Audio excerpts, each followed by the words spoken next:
बहुत सारे लोग हैं जो सोचते हैं कि गीता पढ़ते ही कि मैं सन्यासी तो नहीं बन जाऊंगा।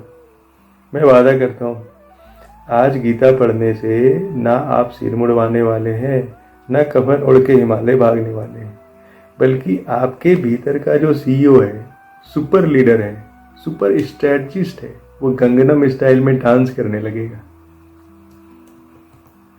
दोस्तों, हम सभी के लाइफ में कभी ना कभी कुरुक्षेत्र आता है। कभी ऑफिस की मीटिंग में आ जाता है, कभी फैमिली फंक्शन में आ जाता है, और कभी कभी तो बड़ा ही खतरनाक समय आता है।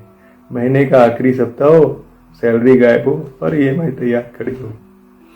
ऐसे समय में ऐसा लगता है कि जो फिल्मी डायलॉग है ना, तुझसे न हो पाएगा, वो अपने लिए ही बना है। ऐसे समय में कृष्ण भी बाहर नहीं आते हैं, गीता का नोटिफिकेशन भी मोबाइल पे नहीं आता है। लेकिन अगर आप गीता की बातों को मन में सेट कर ले तो मुश्किल से मुश्किल प्लानिंग भी फेसबुक के स्टोरी की तरह आसान हो जाती है। तो लोग कहते हैं कि भाई हम तो नास्तिक हैं, हम ये सब में नहीं मानते। ठीक है, आप नास्तिक हैं तो आप भगवत गीता पढ़ने के लिए और भी ज़्यादा उपयुक्त है। क्यों भाई? क्योंकि आपका दिमाग स्वतंत्र है, आप खोज सकते हो, आप सवाल पूछ सकते हो। और गीता जो है वो सवालों की किताब है, जवाबों की किताब नहीं है। यह किताब धर्म का प्रचार नहीं करती है, यह मनुष्य की चेतना का विज्ञान है। यह बताती है कि क्लैरिटी क्या है, कंफ्यूजन से कैसे निकला जाए और निर्णय कैसे लिया जाए। और अंत में बताती है सच्ची स्वतंत्रता क्या है। ठीक है, आप गर्व से कहो भाई हम नास्तिक हैं, लेकिन इतना साहसी बनो, इतना हिम्मती बनो कि किसी किताब को खोलकर उसकी सीख का सही वजन लगा सको।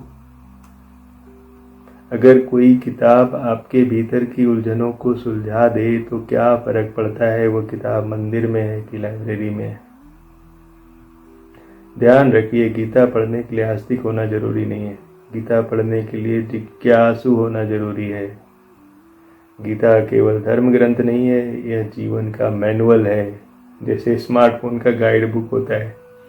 आप जब फ़ोन चलाते हैं तो बिना मैनुअल पढ़े चलाते हैं क्या? नहीं।